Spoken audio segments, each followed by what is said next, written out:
Los jóvenes nos dan una lección de dignidad que todos debemos emular. La defensa de la democracia y de la gobernabilidad de la nación e instituciones tutelares del país es la alternativa que nos permitirá salir de la crisis y enrumbar hacia un desarrollo sostenible como comunidad nacional. Este principio expresado de modo contundente con las movilizaciones y a través de redes sociales del sistema no convencional de comunicación, YouTube, Twitter, WhatsApp, Facebook, etc., es muy importante, pero no basta. Para solucionar esta crisis debemos explicar sus causas y evitar que se repitan.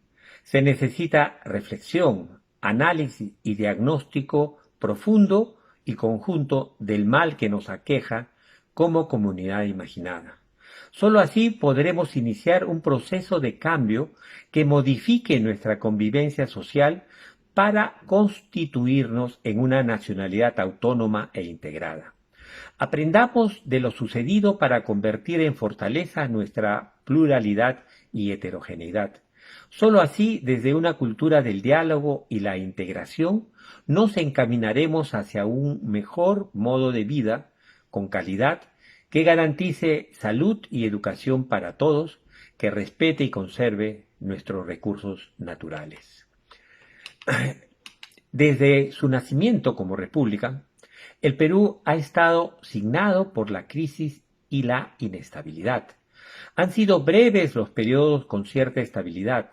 Una nación que con cada nuevo gobierno que llega al poder empieza, no puede lograr un desarrollo futuro porque vuelve reiteradamente a lo anterior y vive en un presente incierto. Debemos respetar el profesionalismo, la capacidad y la experiencia en lugar de imponer cuadros inexpertos cuyo único mérito es ser del partido de gobierno. El Perú nos exige una acción conjunta y una meta común como comunidad imaginada o nación. Nuestra historia como peruanos sigue siendo una lucha por la sobrevivencia día a día en todos los niveles sociales contra el abuso de pocos privilegiados, la prepotencia de quienes ejercen anuentes el poder y la explotación al servicio de capitales sin frontera ni ética alguna. Esta realidad debe quedar en el pasado. La crisis nace con la caída de la República Empresarial, que tuvo su último capítulo en el experto financiero Kuczynski, elegido presidente porque se creía que iba a defender los intereses nacionales frente a los grandes consorcios económicos, pero nunca dejó de servir a los capitales extranjeros.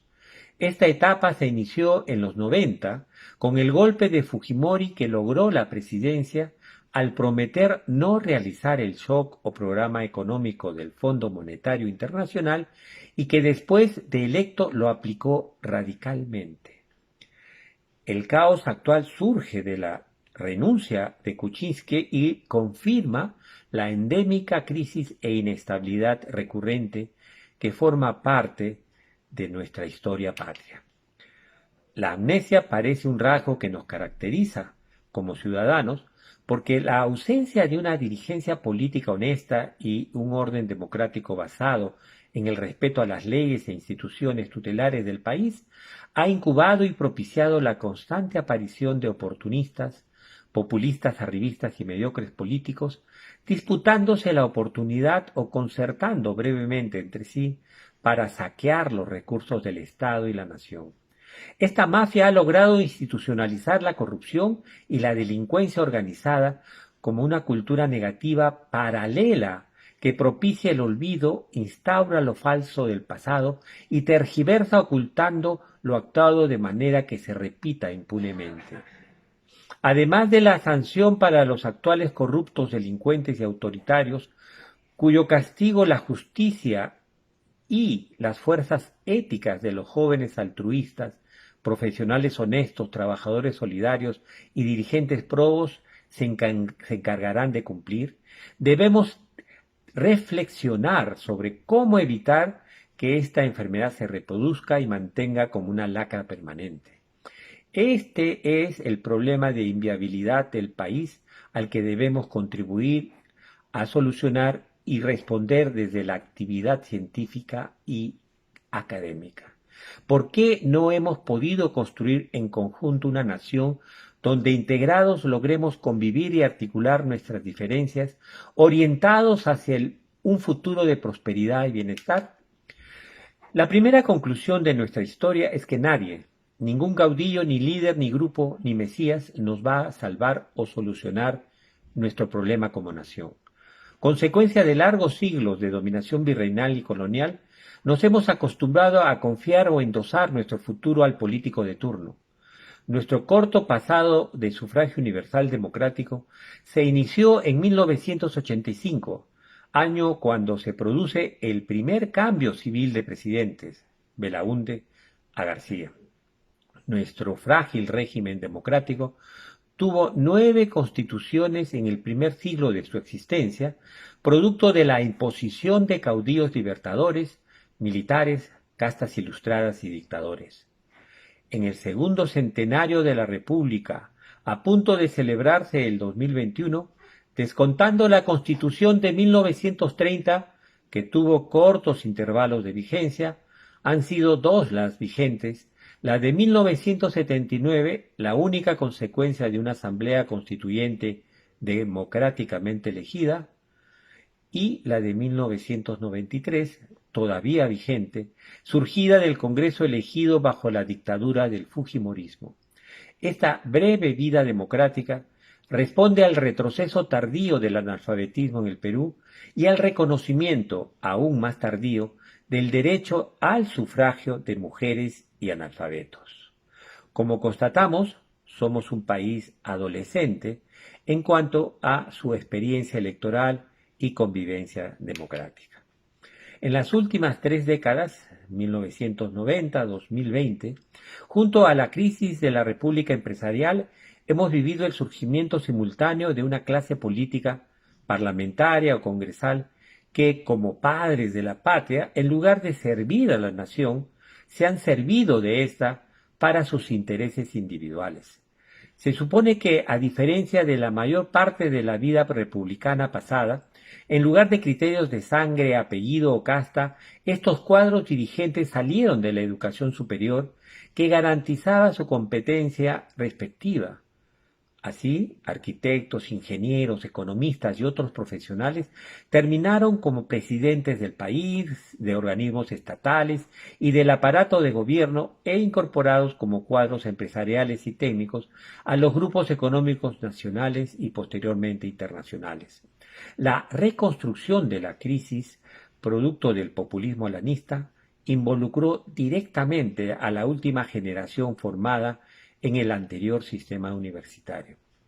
Esta educación, por ser meritocrática y respetar el conocimiento, fue progresivamente desmantelada para favorecer lo mediocre y lo ilegítimo, en un proceso que empieza con Velasco, que lo debilita, sigue con Alan, que lo pauperizó, y concluye con Fujimori, que lo degeneró.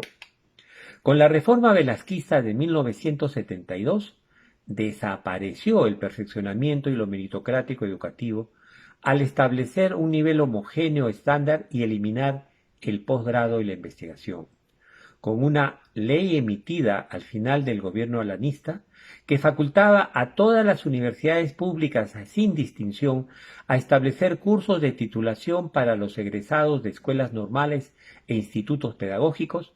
La comercialización de la educación superior se dio inicio.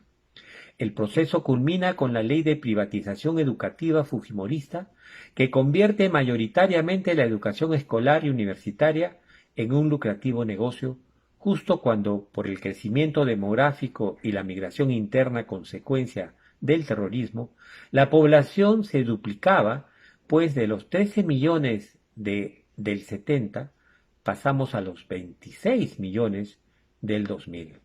Simultáneamente, las 31 universidades existentes en 1970 pasaron a ser 131 en el 2011, siendo mayoría las privadas frente a las públicas desde 1996 hasta hoy, que casi las duplican.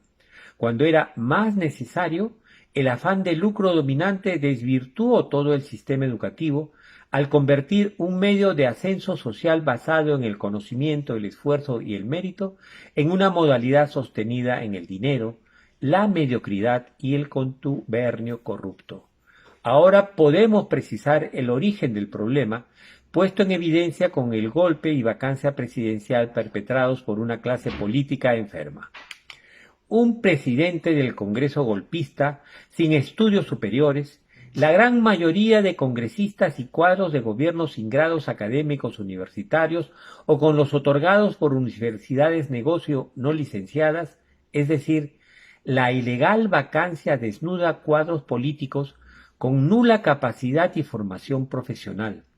Asimismo, la espuria elección de Merino hizo visible el objetivo de la corrupción institucionalizada del país: cambiar la ley universitaria, desaparecer la SUNEDU, permitir regresar a las universidades negocios clausuradas y autorizar nuevas universidades privadas.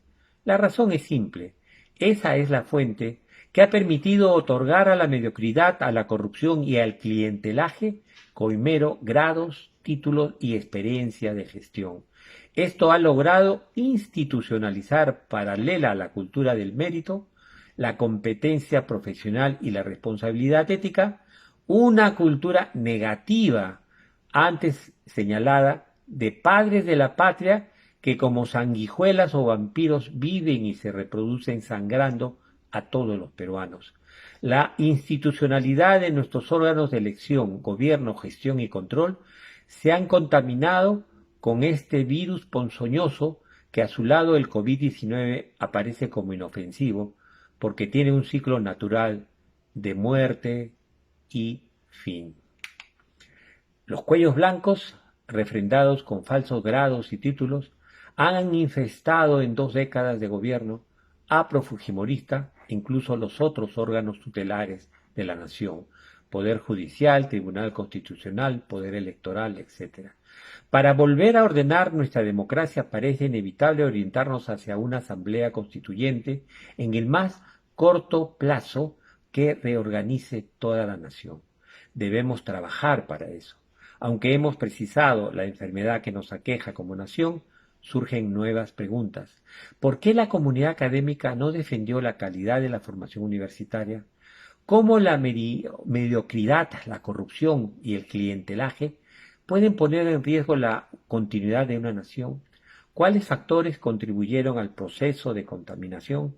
¿Qué medidas debemos asumir para evitar recaídas en la misma enfermedad? Intentaremos responder a estas preguntas en el próximo video.